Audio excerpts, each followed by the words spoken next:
Starcast 5, presented by CarShield, July 29th to 31st in Nashville, Tennessee at the Nashville Fairgrounds. Loaded with stage shows including Renee Paquette's Sessions with the American Dragon Bryan Danielson, Soraya Turning the Page, the Horsemen reunite on stage for one last ride, and Bret Hart's look back at 30 years later on his SummerSlam Classic. And of course, Starcast will be capped off by Ric Flair's last match. Follow the story leading up to the last match over at RicFlairsLastMatch.com. Tickets and information available at Starcast.com. Starcast 5, July 29th to 31st in Nashville, gearing up to be a huge event you don't want to miss. Amazing stage shows and live wrestling with shows from Black Label Pro, GCW, New Japan Pro Wrestling, and of course, Ric Flair's Last Match, which has an amazing lineup of talent from all over the wrestling landscape. Headlined by Ric Flair's Last Match, and you can follow the story leading up to the match over at RicFlairsLastMatch.com. We've got new episodes Mondays at 6:05 Eastern. For tickets and more information, go to Starcast.com. Get the house you want with the payment you want at buywithconrad.com. You don't need perfect credit or money out of your pocket to do this at buywithconrad.com. NMLS number 65084, equal housing lender. The first step to buying a house is buywithconrad.com.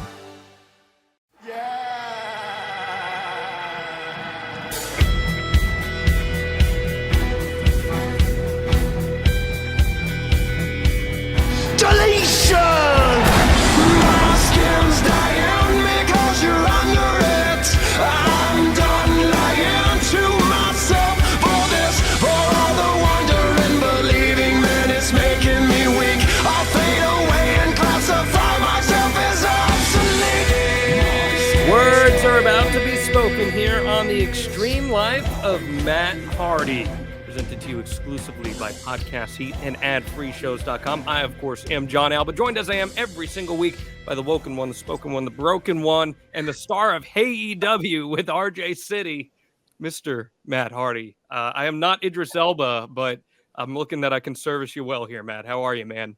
Good. How's the numbers looking, Stringer? Yeah, man, you seem to have enjoyed that interview I had with RJ City, huh?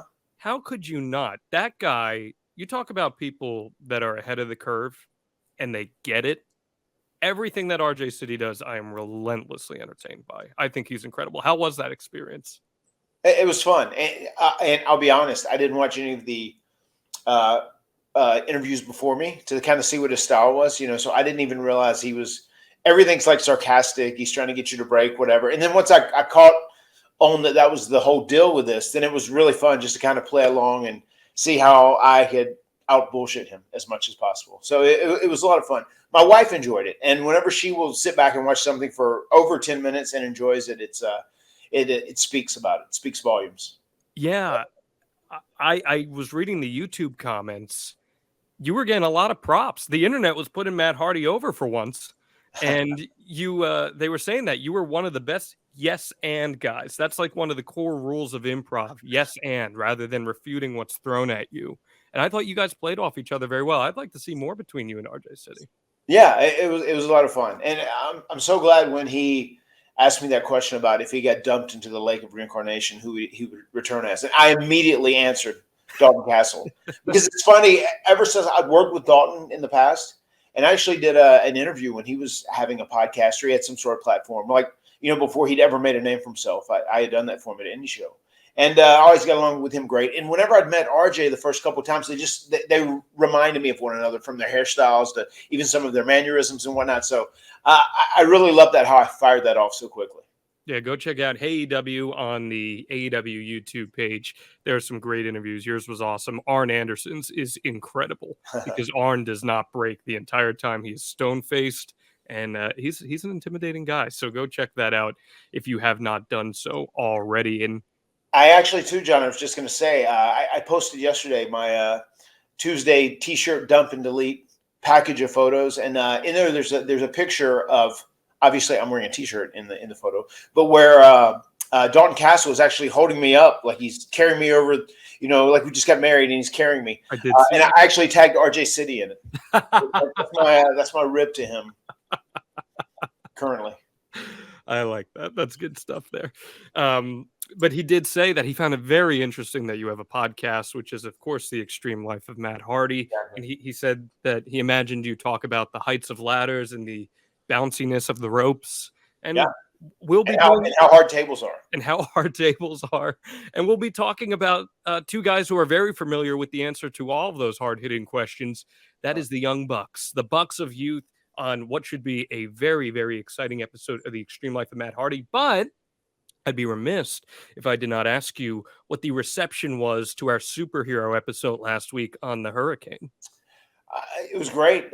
People really seemed to enjoy it. And I spoke with Shane. He finally, obviously, he's super busy like I am as well. He's got kids at home, and he's working full time with WWE, obviously, as a producer. And he finally got the opportunity to listen to it, and he thought it was great, and he thought it was very factually correct, and he really appreciated both of us saying all the nice things about him. So that really makes me happy when I hear the person who is the topic we were discussing really loves the podcast. Yeah, he posted a picture of him having aged quite a bit listening to the podcast, it seems like. Well, I want to be very respectful to him because he is my elder. You know, he's older than me, much older than me. So I can't even imagine what it's like to be as old as him. But, you know, I want to show him respect in every way possible. Absolutely. And I think respecting your elders is very important. So I applaud you for that. It is, yes. I'm true to the business. I respect the veterans. I respect my elders. I give them all the best respect. So great. All right, Matt, we got a lot to talk about here before we get into the episode. Of course, that first part of business being Starcast. Starcast is coming up. We are just about a week away here, and you and I are the main event of the convention, the final panel of the festivities. That is going to be 4 o'clock, The Extreme Life of Matt Hardy live on ice. Maybe not that. But we will be live 4 o'clock on Fight TV as the lead into Ric Flair's last match. And Matt, we got the announcement this past week. Jay Lethal and Jeff Jarrett against Ric Flair and Andrade, someone you know very well. Yes. What do you think of that as the match? I think it is. I think it's good that it's a tag match. I think I know Rick wants to have a very special match. He wants to have a great performance in this final match, and he really is dedicated and committed to making this his very final match. So I think having Andrade working with him helps pick up the slack a lot on Rick's end, and then working against Jeff Jarrett and Jay Lethal, and they build a little story for it. I like it. I like the fact that it's a tag team match, and I think it can be a really good quality match, and it can let Rick ride off into the sunset and be happy with his final match. This is a hell of a card, man. If you haven't checked this out already, the Von Erichs against the Briscoes, the Wolves against the Motor City Machine Guns, a team we'll be talking about a little bit here. The Rock and Roll Express versus a renewed 4 Horsemen of Brian Pillman and Brock Anderson. A AAA match I can't wait for. Rey Fénix Torres, Laredo Kid, and Bandido. We got Jordan Grace versus Deonna Purrazzo and Rachel Ellering. Josh Alexander versus Jacob Fatu. Killer Cross versus Davey Boy Smith Jr. And Clark Connors versus Ren Narita. This card is packed, man. And we are the lead-in to all that. How about that? What can people expect from our live show? It's going to be good. It's going to be entertaining. And hopefully it'll be beneficial to some of the people who watch it because we're going to tackle some pretty tough issues. And I feel like we have a very good chemistry down as far as it comes to being honest and actually being very vulnerable as far as speaking about these issues. So I'm very excited for it. I think it's going to do some good things for some people that listen. I agree with you entirely on that, my friend. There are a couple of other orders of business here that I want to get out of the way. I got to ask you about this because I know this could be a shot in the arm that AEW so desperately would be looking for right about now, and that is the report via Fightful that Kenny Omega could be back on the horizon here. And that's pretty relevant to the Bucks of Youth, of course. Now, I know you're not sure yourself on when he might be coming back, but what would Kenny Omega returning to AEW do for you guys?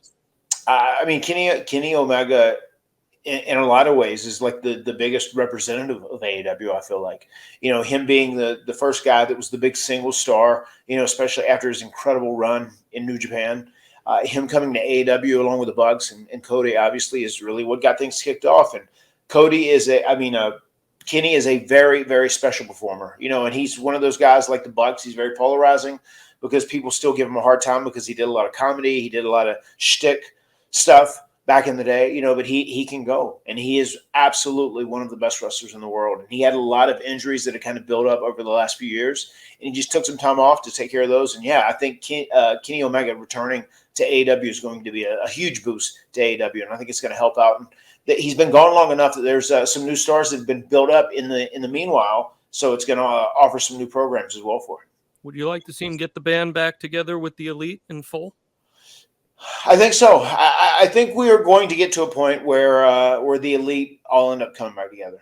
And one of those things, again, we'll obviously go into much more details. We talk about the Bucks of Youth, but just even like the teases they've been doing recently with Hangman, have been really good. The thing that they did on BTE this week, if you happen to see that, where the Hangman actually happened to be watching their match from afar, as they were coming back through the curtain, they were going down loser's lane, after they dropped the World Tag Team titles after just only winning them a few weeks ago.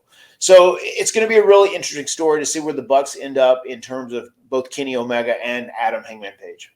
I also saw on BTE you tried to make amends with Private Party, and you told them to beat the crap out of you. They did. It didn't hurt me. I mean, the whole story with myself and Private Party, when I came into AEW, and they were guys who confessed to me, that they were two of the biggest Hardy Boys fans ever. We were some of the inspiring factors that led to them becoming pro wrestlers, and we were their favorite tag team of all time. And, Big Money Matt took advantage of those guys. So I hurt them, and I didn't just hurt them, from a mental and emotional standpoint, like, being crushed because they met their hero and their hero deceived them. I also hurt them from a financial standpoint with the wee fee of 30%. So on top of paying them back the actual finances I took from them, I also wanted them to hurt me because I know I'd hurt them in the past, and I feel like that's the only way I can pay my penance and atone, and get off this downward spiral my career has been on recently. It is not the Matt Hardy Redemption Tour. It is the Matt Hardy Repension Tour.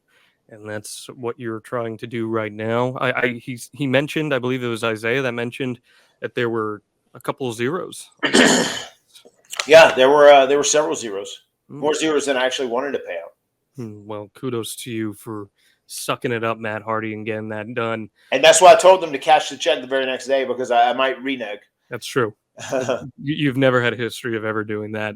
Man, well, I hope that you've recovered from that. They flipped the couch on you, so I'm glad to see that you're doing all right here, my friend. This episode this week on the Young Bucks, this is one that when we were coming up with ideas for the show, I'd say this was probably the third or fourth one I thought of right off the bat, that we got to talk about the Young Bucks, arguably the most polarizing team of the modern era, but in my opinion, one of the very best. And there are a lot of parallels between their career and the Hardy Boys' career. And I want us to really take a deep dive today on what makes them authentically who they are. So without further ado, Matt Hardy, hit us with that Matt fact. Matt fact. Matt is still a young buck at heart. And if you had a chance to watch along with us last week on the Hurricane episode, we watched that Omega match back, and you could see, I kept saying it while we were watching it, there was so much Young Bucks in that match itself.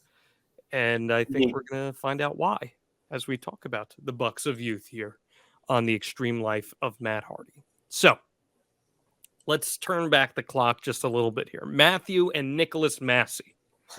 They first get into wrestling around 2000. Government names. Yes. When they put up a wrestling ring in their backyard. Matt is 16, Nick is 12, and they actually have a younger brother, Malachi, who's 10 at the time. And they are putting up a ring in their backyard. 16, 12, and 10. Have they ever mentioned to you seeing those Hardy Boys videos of the TWF at all? Of course. Why does this story sound so familiar to me?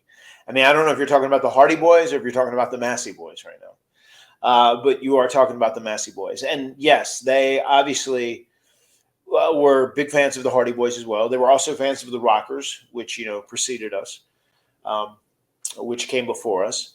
So the Bucks had told me, like, oh my God, we saw, like, on the DVDs and the VHS tape, where you guys built your own ring in your backyard and you had your own wrestling matches and you recorded it, and that ultimately led you starting your own promotion. And yeah, they definitely were inspired by that. And I think it's so cool that our careers have these, like, amazing parallels that actually, between the Hardys and the Young Bucks, where, obviously we did it first and they were probably inspired by some of the stuff we did, but they were also still trailblazers and they were like, go get them guys also since day one. Isn't it crazy how you guys are all the way on the East Coast when you did this? Now here they are, this next generation, all the way on the other side of the country, reliving the same thing. And keep in mind, 2001, the Hardy Boys, this is the hottest period of time for the Hardy Boys. You guys are climbing up like a meteor. Were you aware at the time of how many young kids you were probably influencing to want to get into tag team wrestling? I think we were aware, but we really weren't aware because it was huge. I feel like you don't realize at the time how influential you are, but then as you look back a few years later, like, holy shit, we were so influential. Also, the way that we just changed the way that wrestlers could dress. Like everybody was wearing some sort of like kickwear pants and a tight shirt after we were doing that, and it became like the cool hip trend. And, there were so many who said, oh my God, I want to be the Hardy Boys. And with that same thing being said, there were a lot of people that really related to us because we were smaller guys and we had these super Southern accents, especially right in the beginning. And people were like, oh my God, these guys seem like real normal guys. And if I didn't know them as like superstar wrestlers, I think they would be friends with me. So a lot of people related to us in that capacity. And they felt like we were a goal that was possibly attainable, especially if they had big dreams and aspirations to be pro wrestlers. If these Hardy Boys can do it from the middle of nowhere, podunk town, Cameron, North Carolina, then, certainly we can do it. So I felt like we were pretty inspiring and motivated at that time too. What other teams? You just mentioned Private Party. We obviously know the Young Bucks. Are there any other teams that have come up to you and said, man, we looked up to you and wanted to be you guys growing up, other than Wardlow, who we've spoken about and wanted to do Swantons? Yeah. There have been so many people, especially currently in the business, that just, say, oh my God, we were so influenced by like, the ladder matches and the table matches and your wrestling style and the way you wore, just how you weren't afraid to be yourselves. So that's the biggest compliment, that you can receive, I feel like, in this business, especially if you have the longevity to last long enough in the business and actually work with these guys later on. Is there anyone who we might not think of having been influenced by the Hardys that is like, oh, wait a minute, that's kind of cool, that has come up to you over the years and said that? Oh, man. Let me even see if I can think of anybody that really stands out. Like, I'd say Wardlow is certainly one of those. He is. Like, that was surprising to me. I saw, obviously, he's a very athletic guy, and he would do this one time, but, like, the fact that we had that much influence on him and the direction he wanted to take his career and is still very impressive. And there was just so many people that just came up. We were just such a beloved team at that time. Just I really feel like we were more than anything else. We seemed like two guys who really shouldn't have made it, but we did make it. And then I feel like people were like, well, if these guys can do it, then this is something that's attainable. I can do it. And I feel like it really was motivational to so many people in pro wrestling. My gut says a Darby Allin type might have been just a little influenced by the Hardys. Yeah, that there's another one. You can name people. Darby Allin's another one that was definitely influenced by the Hardy Boys. Hugely influenced by Jeff. Well, in 2004, October specifically, Sammy Guevara is another one who has went on and on and on. Hugely influenced by both myself and Jeff. Yes, that's not surprising at all either. I've heard Christian was even influenced by you guys too. He was, yeah. He was influenced, and he was so influenced that he got mad because he couldn't be there with us. But he just kept working hard. We told him, we said, keep your feet on the ground, keep reaching for the stars, you creepy little bitch, and you'll make it one day. And he did. He eventually made it one day. One day, you'll make it, kid. October 2004, Matt opens up his own independent wrestling company called High Risk Wrestling. Man, a young, aspiring pro wrestler named Matt opening up his own independent wrestling company. Where have we heard this before? That is unparalleled. Well, originally, he's the head owner of it, and a good friend named Dustin Cutler, brother of Brandon. He joins in alongside Nick, and they take over leadership altogether. The company runs shows twice a month, and it helped Matt and Nick learn their craft. And how about this? In their own company, in August 4th, 2007, Matt and Nick team up with one of their heroes, Marty Jannetty, in a 6-man tag where they defeat Joey Ryan, Carl Anderson, and Diablo. And I was reading some interviews, and they said that teaming with Marty Jannetty was one of the most important things that ever happened to them in their career, because it showed that with hard work, you can achieve these really cool things in the business. Definitely. What do you think about something like that? Fortifying your own promotion, giving yourself an opportunity to work, and eventually starting to network and build opportunities for yourself. I mean, that's the key to making it. I think that's what I did. That's what, Matt and Nick Massey did as well. I remember it was a big honor when we first had Mo from Men on a Mission volunteer to come do an indie show. And this is just from meeting him from doing enhancement work back in the day. He actually came to a New Frontier Wrestling, which would become Omega very shortly thereafter, an event, and like worked with us. So that was like very cool. So I'm sure this Marty Jannetty deal, him coming to work for the Bucks, was a huge deal to them, because obviously the Rockers were hugely influential in their careers as well. So to be able to team with a guy that you grew up watching is a really special moment, especially at that stage of the game. Now it's about time for a word from our sponsor. And of course, I'm talking about BetterHelp. Well, Matt Hardy, you yourself are a hugely influential figure, as we just talked about. And I'm very, very proud that the episode that you and I did on mental health and addiction has proven to be highly influential for many members of our audience. So much so, and totally breaking kayfabe here, like being straight shooting. We got an email a few weeks back after that episode dropped about a company that wanted to partner with us as a result of hearing that episode. And I got pretty emotional about it, because knowing that our words were able to affect people and touch people, it is some of the most meaningful occurrences that has ever happened for me personally. And too, for me, anytime you feel like you're actually making a difference in someone's life and you're helping them, you're assisting them, that's the best feeling in the world, man. And that's why I want to tell all of our Extreme Life of Matt Hardy fans about BetterHelp. Yes. We are so proud of this partnership. So damn proud. Matt and I went deep into discussion about the realities of struggling with mental health and the importance of seeking help.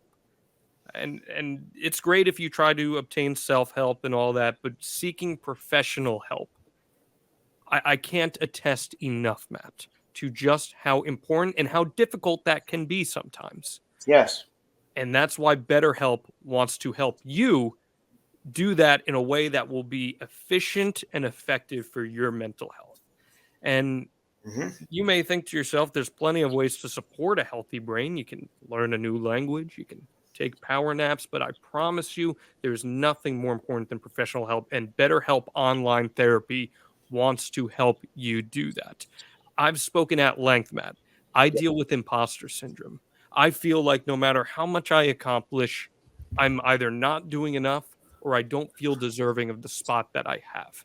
And thankfully, with licensed therapists like what BetterHelp is able to offer, I'm able to keep myself in the moment, solidified in my spot, and reminding myself that I am worth the work that I'm putting in. I am worthy of reaping the benefits of that hard work. And I know that that's something that you've dealt with too over the course of your life. Indeed. And BetterHelp is just such a great program. It's such a great process. And if you are someone out there who feels like something isn't exactly right and you want to ask for help, but you're worried about it, BetterHelp is a great place to go to. And here's how BetterHelp works. You just go to the website, and you can even use our promo code. You go to betterhelp.com/Hardy, and you're going to get 10% off your first month. That's 10% off therapy. How beneficial is that? I cannot speak to this enough. You go onto their website. Then they ask a questionnaire. You fill out each thing on how you identify, how you're feeling, and there's very specific things that you can own in on too, just to give them an idea of a licensed professional that they can then pair you up with. You want to make sure that you're as honest as possible when filling that out, because in about 48 hours or so, you're then paired with one of those said licensed professionals, and they are there to help you. BetterHelp is online therapy that offers video, phone, and even live chat-only therapy sessions. So you don't have to see anyone on camera if you don't want to, and it's much more affordable than in-person therapy. And you can do it at your convenience as well. We are so thankful and we are so proud that BetterHelp has chosen to pair with us here on the Extreme Life of Matt Hardy. And again, 10% off your first month at betterhelp.com/Hardy. That's better, HELP.com/Hardy. Anything else you'd like to add on that, Matt? Just going to say, anyone out there who feels like you are going through a difficult or challenging time and you're not sure where to reach out and ask for help, BetterHelp is a great start. And you will not believe the strides you can make whenever you speak with someone at BetterHelp. Man, the convenience of just being able to more or less on the fly talk to somebody is unparalleled, and that's one of the positives of the internet that we have learned. So yes, very much so. We really appreciate BetterHelp, and we hope that you go check them out at betterhelp.com/Hardy and let us know how things go for you. We would love to hear some of the success stories that come with all of that. So thank you again to BetterHelp for pairing with us here on the Extreme Life of Matt Hardy. All right, let's go a little back to February 26, 2005, Matt. It's a show for Full Contact Wrestling, and that is where Matt and Nick are called the Young Bucks for the first time. Matt was wrestling under the name Mr. Instant Replay, while Nick was called Slick Nick originally. Slick Nick. Woo! How do you feel with that? It's very funny. You can't hear a Slick without thinking about Slick Rick, especially with all the buzz about Ric Flair's last match getting ready to go down in about a week's time. So it's pretty amazing. I just envision Nick Jackson walking out with a big Flair robe, and he has his hair slicked all the way back, woo, and just playing the Nate. Instead of cosplaying the Hardys, he's cosplaying the Nature Boy. I think it's pretty self-aware that Matt was calling himself Mr. Instant Replay. He recognized that they had something special to offer, that they were great athletes, and that they could do something different on a wrestling show that people were not seeing, especially around 2005, where indie wrestling is slowly just starting to come back a little bit. What do you think of a moniker like that? I mean, you are correct, John. Matt and Nick Jackson are both very, very aware of who they are and what they do, and also how to evoke emotion from people. And I think one of my favorite things about the Bucks is how there'll be real life activities, and especially in the era where they really came up and they came to prominence, where the internet would like take a story and then build a narrative about it. And those guys were never afraid to lean into it, even if it mean like, they're being bad towards the business or doing something disrespectful, so to say. They know exactly how to lean into things and evoke emotion from people. That's going to kind of be an underlying theme of this episode. Indeed. In understanding how these guys truly work. And it's at that time, another promoter decided that Matt and Nick needed a surname, and he came up with the Jackson name, which the two have used ever since back in 2005. So you got something up on them, man. You guys got to use your real shoot last name, and those damn Bucks had to use a gimmick name going forward. So as far as I see it, Hardy Boys 1, Young Bucks none. All right, let's keep score. We're keeping score here. When do you first remember hearing about Matt and Nick? My first real introduction, I think, to Matt and Nick were when they were doing Generation Me in TNA. Once they kind of got their first shot of being on a national scene, and then that led to me doing a little bit of digging on them, and then I discovered some of their PWG stuff, which they were tearing things down as the Young Bucks, and you could tell they were two very special athletes. I'm so glad that you mentioned PWG, because that's exactly where we're headed now here as we talk about the Young Bucks. Pro Wrestling Guerrilla. Talk about polarizing. This organization is very polarizing in and of itself, but I'm really excited to talk about it with you because as far as I see it, Matt, Pro Wrestling Guerrilla changed wrestling, completely changed wrestling, especially in the rising age of YouTube. For those of you who aren't familiar with Pro Wrestling Guerrilla, it's a promotion out in California where it encouraged the tomfoolery side of wrestling. And you get these barn burner matches that are just some of the best indie talent in the world, but also there's a lot of ballyhoo going on. And it's almost like, and I'm curious if you agree with this assessment, they invite the audience to be in on the gag. Is that a fair assessment about them? I think so. I mean, but PWG just, what a movement that was. Really like a grassroots movement that really grew into like something monstrous. And when I discovered PWG, and part of it was probably initially from the Bucks or some of the other guys I know that were working there and were very prominent there.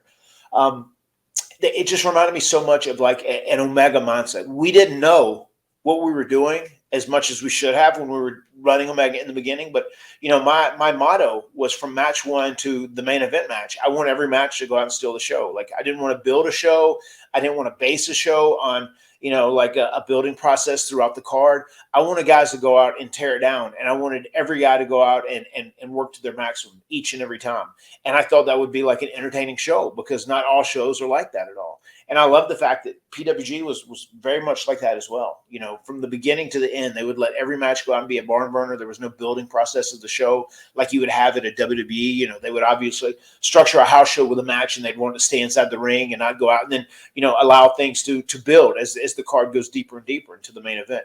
But I love the fact that PWG just said, you guys, you go be you do what you do best, and tear the house down. It didn't make a difference if you were the opening match or the closing match. And for those who may not recognize PWG off the onset, that's the promotion where they had the SD camera in that little VFW hall, and pretty much every major name in wrestling right now went through PWG at some point in their career. Like I said, they leaned into internet culture. They weren't afraid to put their stuff out there when a lot of indie promotions probably were a little more hesitant to do that. Even if they'd show up on Botchamania, they didn't shy away from it because they knew it would be great exposure for PWG. Yeah. And so I have to think, knowing you, PWG, that feels like that would have been a match made in heaven for you at some point. And I'm actually really surprised you never really did anything with them. We were very close. If we hadn't returned to WWE, we would have ended up showing up and wrestling the Bucks at PWG. That's something we talked about already. If we'd have stayed with TNA and still been doing, the whole Broken Mad Brother Nero thing and the Expedition of Gold, obviously we did a course correction when we ended up not re-signing with TNA and we went to WWE. But if we would have stayed and continued that angle with the Young Bucks, we'd already had something set up that we talked about where we were going to do a blackout and then show up at PWG and face the Bucks. Wow. That's what might that match have looked like? Because that probably would have been different than most of the other ones. It would have probably looked similar to what you saw with the Broken Hardys and the Bucks of Youth at Ring of Honor. Because that's kind of the time period we were talking about doing that. If we would have done that cross promotional angle, between ROH and TNA, which we had been talked about, and we kind of set up at that final battle whenever Broken Matt showed up on the screen and challenged, the Bucks after their match with the Briscoes. If we would have not returned to WWE, we wanted to have like a best of, 7 matches and have them kind of be on ROH, have them be on TNA, maybe have one of the ones be at PWG, ultimately get to a Too Sweet or Delete cinematic match. So we had big plans. We wanted to work for, 5 or 6 months throughout that year, and have a Hardy's Young Bucks program. I can't put over PWG enough. I think they are one of the most forward-thinking promotions in the world, and the Battle of Los Angeles single-handedly has gotten people signed to major company deals. So go check out Pro Wrestling Guerrilla if you have not already. They're running much bigger venues now, so that's a testament to their growth. But in 2008 in PWG, and you're going to be blown away, guys, by the amount of talent I'm about to list off here. In 2008, the Jacksons defeat Tyler Black and Jimmy Jacobs to become tag champs. Jimmy Jacobs, well-traveled indie star who had a run in creative with WWE, and that Tyler Black guy, I think he made it someday as Seth Rollins, perhaps. Man, just that alone, that's their first major tag team title win. What does that say about the quality of the indie scene that these guys were coming up in? It obviously showed that PWG was definitely on the pulse of the current wrestling fans. And you can see how all the talent that they brought in and they let have, these matches where it really showed their full potential. It showed all their talent. They had their pulse on the future. And because all these guys went on to be big, big stars. You look at all the current talent, as you said, which is a very accurate statement, came through PWG now. All of the top talent in the business. It's crazy. A little bit of a sidebar, but I've never asked you about him, and I envision that we're probably never going to really talk about him again. but he's certainly someone who has some major Jeff Hardy influence, and I'm sure there's a little Matt Hardy influence, and that is Tyler Black, Seth Rollins. Mm-hmm. This guy is a big-time star in WWE. Rarely do I find a match that he's in not to be entertaining in some capacity. Anything you'd like to share about working with him in WWE and getting to know him a little bit? Yeah, I really enjoyed my experiences with him. I really, really did. And it is funny. He said the same thing. Obviously, when the Hardy Boys, like when we, our nascence as we were kind of climbing to the top of the tag team division and, really revolutionizing all these specialty matches and whatnot, he was very inspired by that. He'd been very open and, disclosed that to us. We actually had a promo where we ended up having a match against John Moxley, Dean Ambrose, and Seth Rollins at WWE at one point, just kind of a one-off. But they actually addressed that in the promos. Seth did too. I grew up watching you guys. Obviously a big Hardy Boys fan, whatever. And it's just once again, that's just so humbling that so many current stars in the business looked up to you when you were doing your thing and when you were really in your prime and at your hottest. It's so cool. You agree he's as good as advertised, correct? Because there are people who dissent on that. No, I do. I think he's great. I think he's a phenomenal wrestler. And I also think he has a great mind. People give newer guys, more current talent that do a lot of stuff in the ring that really are go. They have a lot of spots in their match. They give them a hard time. But once again, Seth's psychology is great as well. I think he's great from a mental perspective as far as putting matches together, and especially knowing who he is and what he should do. I think Seth is phenomenal. Well, in 2009, the Young Bucks defend the tag title belts 3 times in one night. And again, guys, this is insane. The first match is against Brandon and Dustin Cutler.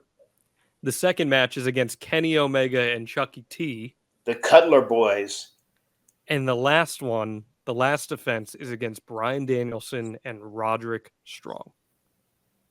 I mean, holy shit. That is all in one night. Can you imagine being in that building and saying, I was there for that? That would be wild. There's one famous match that the Bucks have told me about, and I don't know if it was this night or they worked on some other occasion, but there was a match where they worked Bryan Danielson and Roderick Strong, and apparently Bryan Danielson was beating the shit out of them, because they were the young kids in the ring, and I remember they said their family was through there, and they're like, "Oh my God, is this a shoot? Is this it turned into something?" And they had a little bit of tension between those guys and Bryan Danielson for a while following that match. I don't know if it was this match, but it was a match. It was at PWG that pitted the Bucks versus Bryan Danielson and Roderick Strong. Wow. If this is the only time they worked there, then it was this night, and this was the match where the Bucks almost said that Bryan Danielson was taking liberties with him. He was really beating the shit out of him.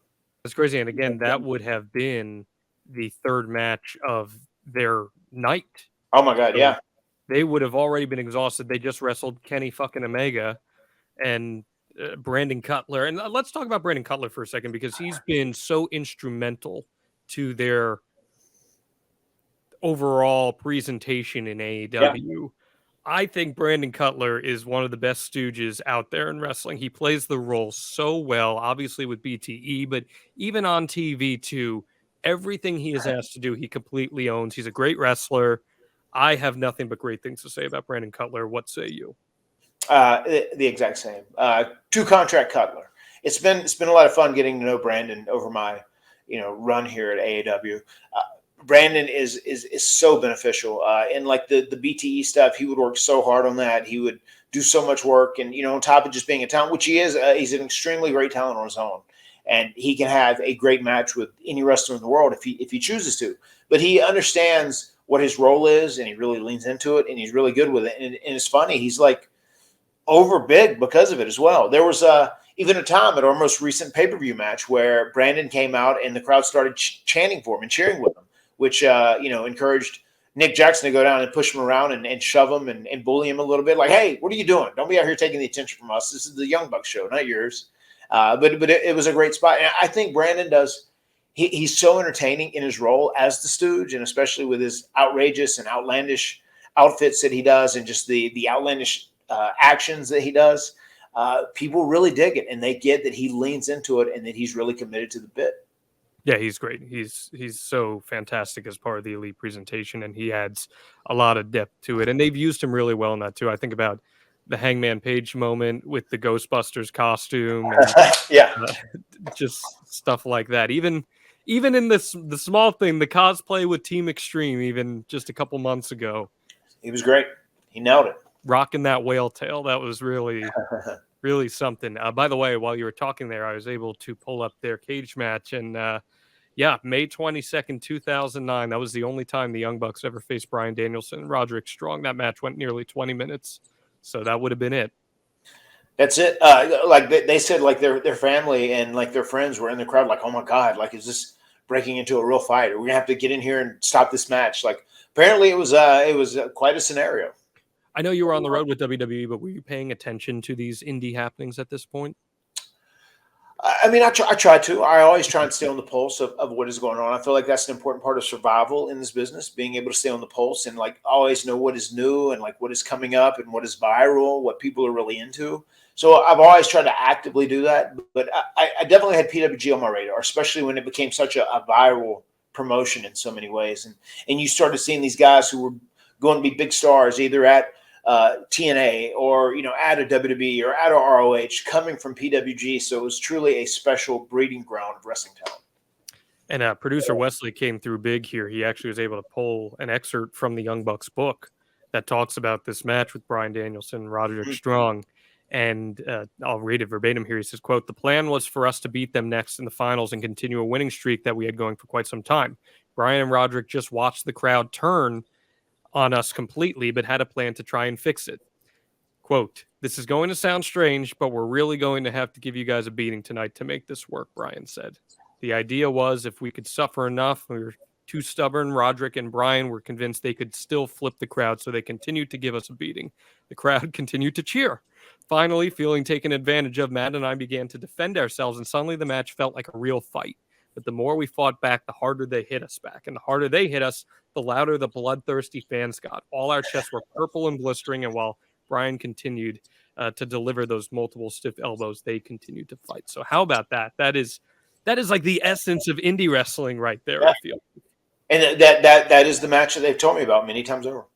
And that just encapsulates everything you love about independent professional wrestling when you have that small crowd to really feed off it. And I'd have to think, Matt, that makes them better performers as well when they're put in that environment and you're not sure how the crowd's going to play into it. Always. I mean, that is part of the magic of being a pro wrestler, trying to learn how to manipulate the crowd and change them, like in an instant. That's a great environment for learning. And Matt, IWTV has got everyone hooked up for indie wrestling as well. IWTV Live is independent wrestling's premier streaming service for live events and video on demand of past events. For just $10 a month, IWTV.live offers 20 plus events streamed live from top independent wrestling promotions such as ICW No Holds Barred, West Coast Pro, and yes, even my home promotion, Matt, that I have been involved with for 7 years now, Limitless Wrestling. Additionally, IWTV.live subscribers have immediate access to the extensive library of more than 13,000 hours of video-on-demand content from over 300 independent wrestling promotions from around the world, including Beyond Wrestling, Prestige Wrestling, Absolute Intense Wrestling, and H2O. The extensive library features wrestling superstars such as Orange Cassidy, Jonathan Gresham, Masha Slamovich, Wheeler Yuta, Eddie Kingston, and, of course, John Alba. You can watch IWTV.live anytime, anywhere. It's available on Roku, Apple TV, Amazon Fire TV Stick, including mobile apps for Apple and Android devices. There are no long-term contracts required. Just go to IWTV.live and subscribe today for just $10 a month. Matt, I've been a subscriber for years to IWTV. The streaming service, the platform has gotten better and better. And this is the way of the future. This is how independent promotions are going to reach fans from here on out by teaming with promotions like IWTV. Wouldn't you agree on that? I do agree on it, and I'm so inspired by IWTV. I'm going to put our graphics guy under the gun because I need another Matt Fact graphic. I have another Matt Fact for you. Matt Fact, Matt loves watching independent wrestling on IWTV. And that's how Matt Hardy stays in touch with what is going on. And ahead of the curve. And he's very ahead of the curve. And more than anything, Matt just likes seeing me get beat up on IWTV. So that's always good content. It's quality. I love to grab those clips and try and rip them and just watch them over and over. They make me so happy. That's a shoot, brother. IWTV, $10 a month, IWTV.live. Go check them out, guys. They are just absolutely fantastic. And there's so much to discover. That's how I was really able to help get Daniel Garcia's name out there to a lot of friends by just checking out IWTV. What a talented guy he is. Yeah. What a great find he is. The best. I think Daniel Garcia is going to be a very, very big star in professional. Daniel Garcia, hey, if you're listening to this, Hot Boss Karate. There's a point, that's a joke that I gave him one time. Myself and Christian were talking to them. There was one match where Christian was calling something very quickly, and he said, "Okay, I'll give you an elbow, and then I'll go up top, and I'll come off with the hot boss karate." I was going, "What? I mean, crossbody." And then that kind of became our thing from that point on. That spot from then out was known as the hot boss karate. That's what we would literally call it. If he would do a thing where he came off the ropes with a crossbody block, it would be the hot boss karate. And Daniel Garcia seems to love that. Like almost every time I see him, "What's up, hot boss karate?" Is it amazing how far ahead of everything Daniel Garcia is? He's 23 years old. And oh boy, you would think that this I am positively envious just when you say that age. Yeah. He's unbelievable, man. He's put me in a sharpshooter before, and it hurt like hell. And that's a shoot as well. So that's also available on IWTV, by the way. So go check all that stuff out, guys. Another good clip for me to bookmark and watch. Yes, I'll just find joy. I'll just straight up send you that one. Don't worry about it. So also in 2009, the Young Bucks give an interview with an outlet called Ring Psychology. And Nick Jackson states that his all-time favorite match was the Hardy Boys versus Edge and Christian ladder match at No Mercy 1999. That's a good one. The Tit. Did you ever talk to him about that and how that match may have influenced them? I don't think I spoke to him about this specific match, but I obviously know that the tag team ladder match, the tables match, and then the triangle ladder match, which led into the TLC era, all of those things were highly influential to them. I mean, for instance, using ladders and tables and using chairs and inanimate objects in really neat, interesting ways. And also having a match that was a lot more athletic, that had a lot more hot spots in it, but also try and make sense out of it, because that's kind of that was the gig of us and Edge and Christian. We were out there like busting our ass. We were working really hard and we were doing a lot of stuff, but we tried to play stuff where it made as much sense as we could possibly make out of it. And I know the Bucks were influenced by that. And lo and behold, we were ahead of the curve once again, because that is what the style would ultimately become in pro wrestling. At the end of that interview, there's a really cool note where they say they guarantee within the calendar year they will be wrestling on TV every week. And that's exactly what happens. They get picked up in 2009 by TNA as Generation Me. Mm-hmm. Individually, they are known as Max and Jeremy now. Max and Jeremy Buck, if I'm not mistaken, right? Correct. Mm-hmm. The TNA tag scene at this time is freaking loaded. And you have so much young talent that it's very clear the future of pro wrestling is right there in front of you. You got the Wolves, you got Motor City Machine Guns. Again, they're facing each other at Ric Flair's last match. You've got Generation Me, and I remember this. I didn't even put this in our notes, Matt, but I remember reading or listening to a Paul Heyman interview at the time when he wasn't with WWE, and they basically said, if you were given the keys to TNA, what would you do? And he said the first thing he would do would be to shove those teams, Motor City Machine Guns, Generation Me, the Wolves, etc., right to the front of the card. And everyone would be, that would be the first thing that everybody would be seeing, because that sets the table for the quality of show they're about to get. What did you think of that tag scene at that time as an observer? And eventually you come into TNA shortly thereafter, so you're seeing it firsthand. I mean, it was they had a great tag team division at that time. And I absolutely agree with Paul Heyman, on his opinion there of what he would do if he had a chance to kind of call the shots at TNA. Because I think once again, Paul Heyman's a guy I have a lot of respect for, because he's always been kind of ahead of the curve in like where wrestling fans are going, what their new expectations are, what are they really looking for to be entertained. And he got it like with ECW. I mean, he made the most out of not a ton of things to work with in ECW, and he made that into something truly incredible, which was business changing. if not for ECW, does the Attitude Era come along? Do you have some of the things that you have in WCW that were quite influential? And that was Paul Heyman at the core. Paul was great about that. And I could totally see him taking those tag teams and building the promotion around them too. I mean, he wouldn't be afraid to put tag team wrestling in the main event because he realized how talented and how great these matches are that these teams are having. Beer Money, Kazarian and Daniels. Mm-hmm. And then you'd get your oddball pairings like Kurt Angle and AJ Styles. That's a pretty good tag team in and of itself too, Indeed. So it was a really healthy period for tag team wrestling. And that's when TNA, I felt, was a really strong alternative to WWE.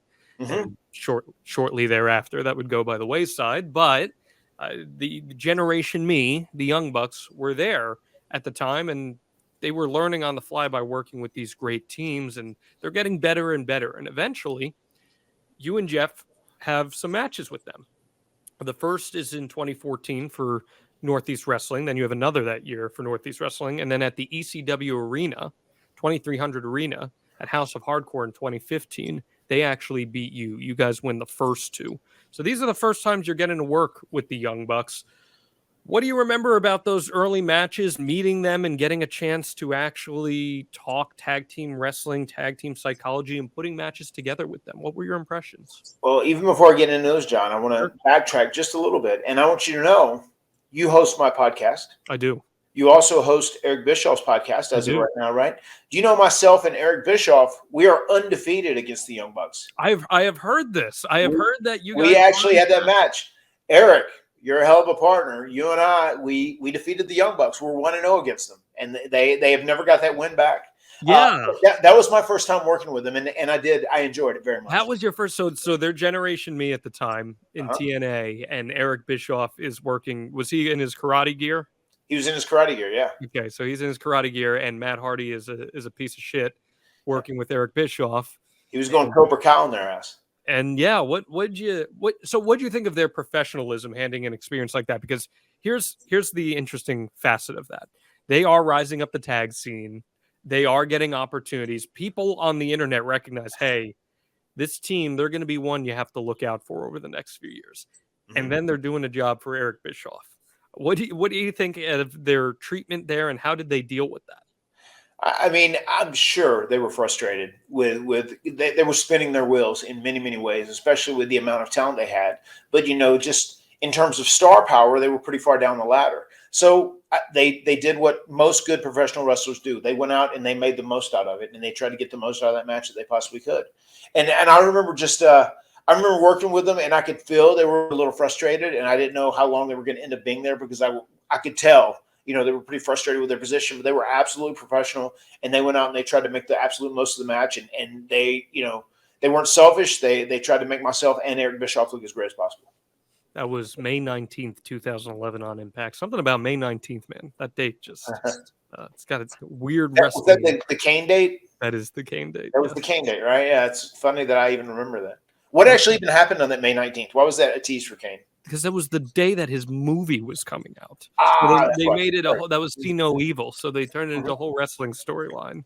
And then that's the day that your boy Luke Gallows comes out dressed as Imposter Kane.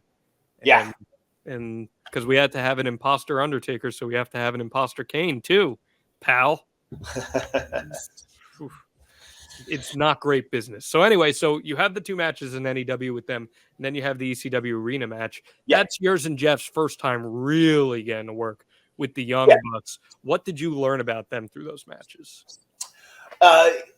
They were super pumped for the very first match that we had for Mike Lombardi at Northeast Wrestling. And we were too, because this is a match, the Bucks had been compared to us so much and so often, by this point in time. And, a lot of people were saying like, oh my God, these guys were the original Young Bucks, Matt and Jeff, and we really want to see this match. So I remember we went above and beyond on that first Northeast Wrestling show, even though it was an indie show. We really busted our ass to give people a great match. And it really was. I was super happy with how the match turned out. And I was also really impressed over the last couple of years since I had worked with the Bucks about how much they had grown as far as characters and also from a psychology standpoint. And I thought it was great. I loved that very first match. The second match that we had, we didn't have as much time. It was a little bit shorter, and like we threw a little bit of Shakespeare in it, if I'm not mistaken. And then we had asked to actually put the Young Bucks over in that second match, but the promoter, Mike Lombardi for Northeast Wrestling, said, "Well, I don't know. You guys are the guys that drew the house. You're the star power. I really want to put you over. I want to put you over," because we were trying to kind of keep it back and forth. To have like wins, kind of like a volley between the teams, so we could continue working with the Bucks. We just didn't want to be every time the Hardys faced the Bucks, the Hardys beat them, the Hardys beat them, the Hardys beat them. But like with Tommy Dreamer, obviously we got our wish, and I think it was in his mind already to put the Young Bucks over, and we were totally cool with that when we worked with them at the ECW arena. And we knew that was going to be a very smart crowd. They were going to be a lot more tricky than like a very casual, common.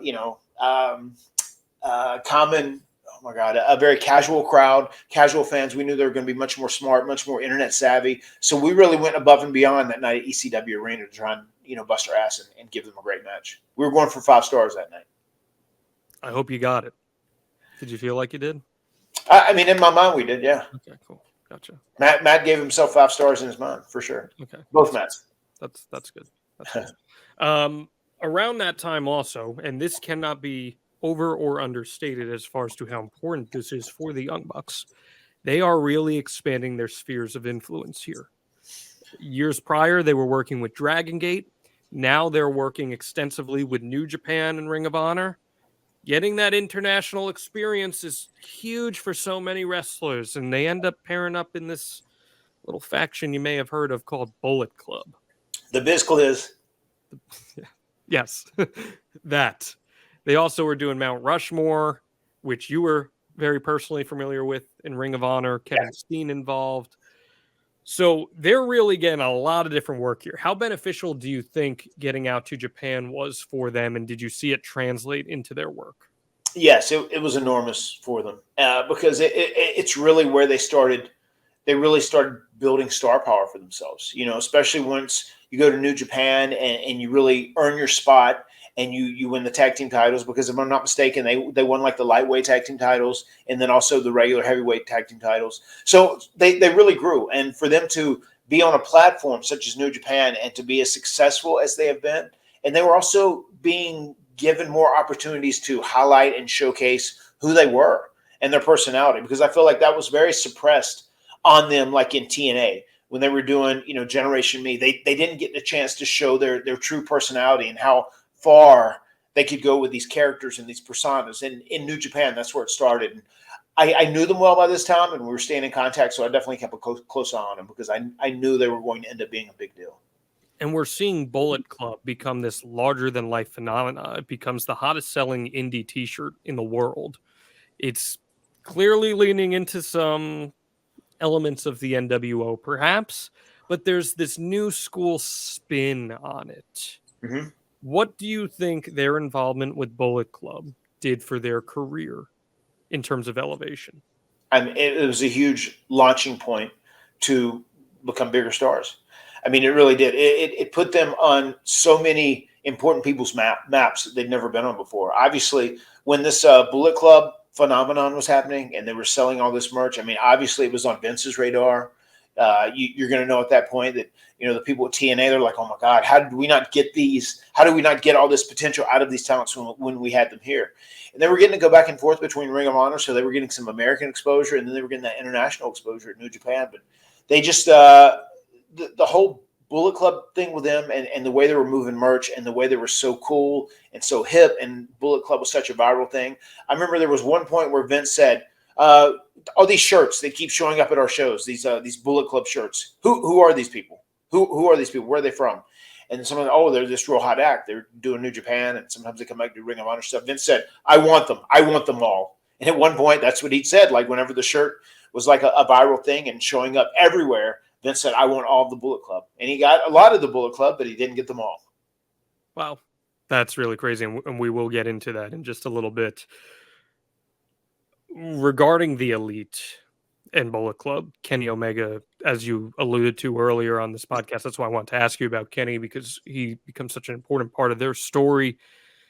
The depth of their storytelling improves tremendously, not just in ring, but from a story perspective, the quality of it, they are learning more nuances about character development. They're learning more about, and this is what the Young Bucks do as good, if not better than anybody else. And we can really get in the weeds here because I know you like to do that. The callbacks in their matches to important things that have happened prior. I've said this to you on this podcast before, and I maintain it. Pro wrestling is never more enjoyable than when the fans are rewarded for paying attention. How much of that is part of their work? It's a huge part. I mean, they're very cognizant and they're very aware of the stories they're telling, and those callbacks are something that is huge. I mean, I feel pretty special. I hate to take credit, but it's something I've always been pretty proud of doing as well. I mean, a little point I'd made the last time I was with Jeff on WWE programming was when we relinquished the WWE SmackDown Tag Team titles, and I wore a long sleeve black collared dress shirt. The next time I returned to team with my brother Jeff at AEW, when he showed up and saved me from the beatdown I was getting by the AHFO, I was wearing that exact same shirt. It was a collared long sleeve black shirt. You know, I even said a bit about, I just want to stop wearing suits because every time I wear a suit, I turn into an asshole, and I pointed at Jose. I said, he knows for sure, but once again, that was a little callback that I did very much specifically. Even this last week on BTE, I was wearing a hood, a black hoodie, whenever I approached Private Party. I wore a black hoodie in the first promos I did before I revealed that I was Broken Matt Hardy, and I did it mainly to cover up the streak because I had this now blonde streak in my hair. So once again, that was a callback, because people aren't sure where this thing was going. Is Matt going to become broken again, or is he just changing into something different? But once again, it's a callback, and I saw a lot of people picked up on it, which I think is very cool. Wrestling fans love to be rewarded for paying attention. And I think whenever you do those little things, they appreciate it a lot more. And it always adds a lot of intrigue about, like, where's this story going? Is this, something similar to what we saw last time this happened? Or are they taking us in a different direction? And it really opens up their imagination to expand and wonder where you're going. And that's how you get them to invest in your character and your story.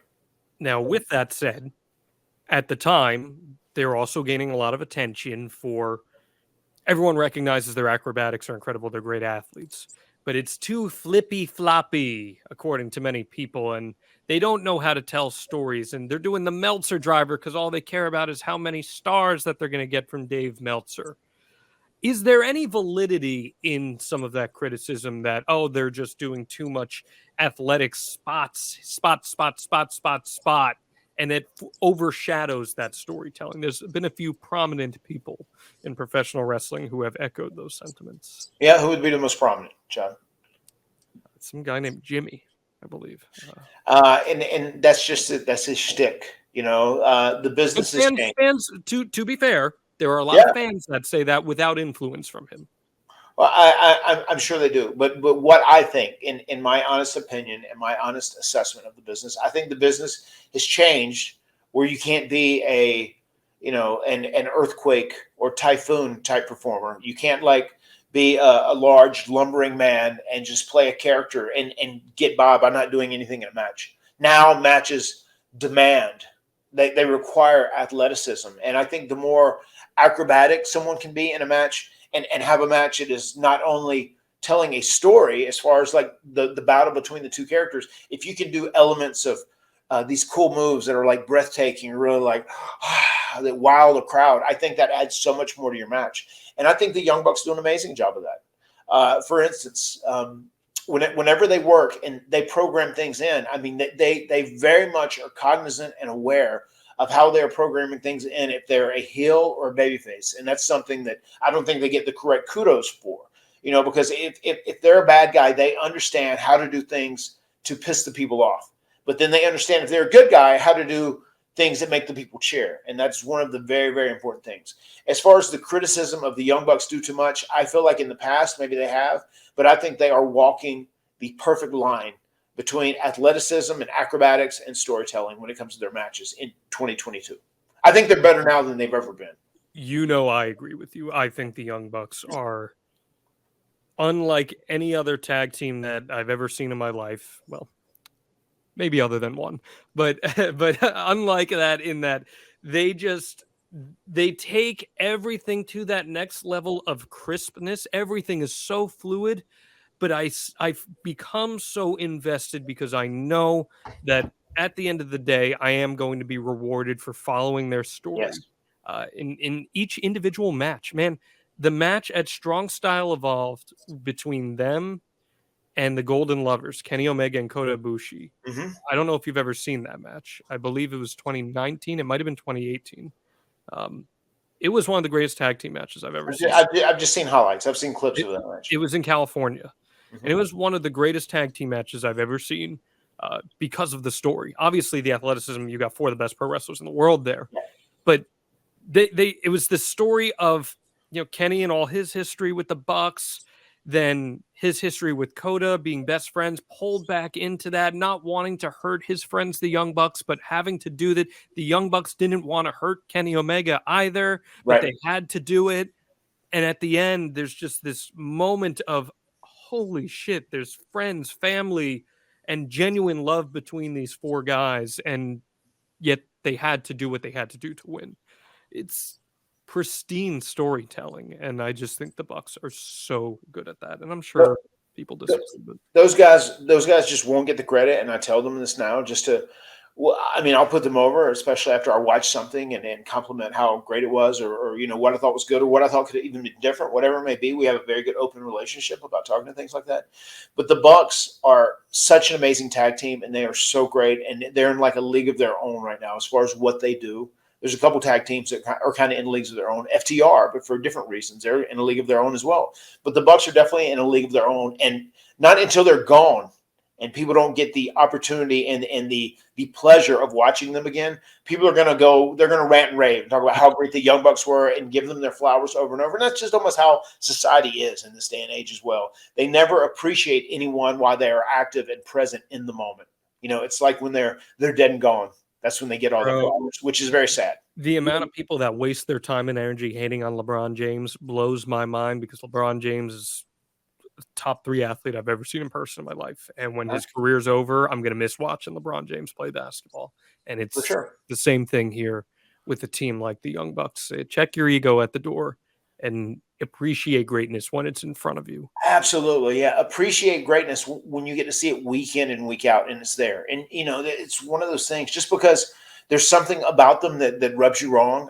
I don't know. People just let that destroy, you know, their enjoyment, I feel like, of the pro wrestling product in many ways. There might be someone that just did something they didn't like one time. Even for instance, you know, there's so many people that like rant and rave constantly. Yeah, this is the same company that had Broken Matt Teleport or whatever, you know, the one thing Jericho wanted to do on the beginning, and they still hold on to that. You know, it's like 2 years and 4 months later, or whatever, like Jesus Christ, it was one time, it didn't work, and then we moved past it. You know, it is what it is. But so many people hold on to any little issue that they can like argue or they can debate about, or no, it isn't good because of this, or it isn't good because of that.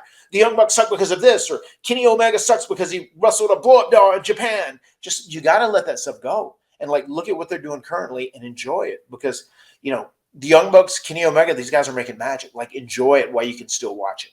Yeah, 100%, man. I'm with you entirely, and I apply that same logic when I hear criticism about guys like your best friend of me, Christian, or Edge, or even you guys. Oh, they don't need to be in there. They're over the hill, blah, blah, blah. Oh, man, when they're gone, you're going to wish you had one more chance to watch them. Yes. So that's how I look at all that stuff. So and two, just so many of the, you know, diehard smart internet fans who might just have like their 2 or 3 favorites, and they just, if these guys get pushed, they're great, but if they don't get pushed, anybody else does, then they're taking TV time away from them. They also have to remember, still, with AEW continuing to grow on a global level, I mean, you have to realize when you have someone like a Matt Hardy or Christian or a Jeff Hardy, when we come out, like, everybody knows who we are, because we have been on TV for a quarter of a century. We've been on TV consistently, you know, for 25 years, which just obviously leans to our star power. Are we in our prime? No, but do we have tons of contributions that we can make to the product? Of course. And just a new younger talent working with us, like, they get a rub from our star power, because at some point we were all on top of the world in different promotions, whatever it may be. And we are still very much full of star power. No matter what continent I would get on a plane off of across the world, there would be wrestling fans that recognize me. And that goes to say, that's why I'm a big positive to AEW, the product. Yeah.